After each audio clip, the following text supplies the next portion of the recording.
కేటీఆర్ వ్యాఖ్యలపై కాంగ్రెస్ నాయకులు విమర్శలు గుప్పించారు.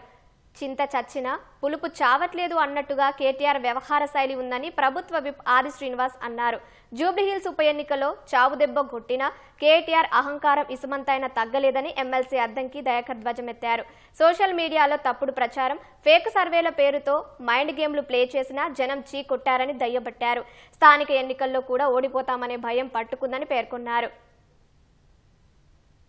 జూబ్లీహిల్స్ ఎన్నికల్లో ప్రజలు చిత్తుగా ఓడించినప్పటికీ ఓటమి చెంది 12 గంటలు కాకంటే ముందే మీడియా ముందుకు వచ్చి తన అహంకారాన్ని చూపిస్తున్న పరిస్థితి చూస్తుంటే, ప్రజల అభిమానాన్ని చూరువని మీ ముందుకు పోతా ఉంటే ఎందుకు మీరు ఇంకా అహంకారాన్ని తగ్గించుకుంటలేరండి?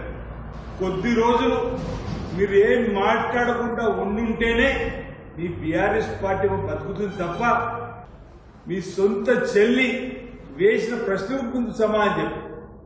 కర్మ ఇస్ బ్యాక్ అన్నటువంటి దానికి సమాధానం చెప్పుకో. స్థానిక సంస్థల ఎన్నికల్లో కూడా జీరోకే పరిమితమని చెప్పినటువంటి ఒక భయం ఇప్పటి నుంచి మిమ్మల్ని వెన్నాడుతున్నట్టుంది.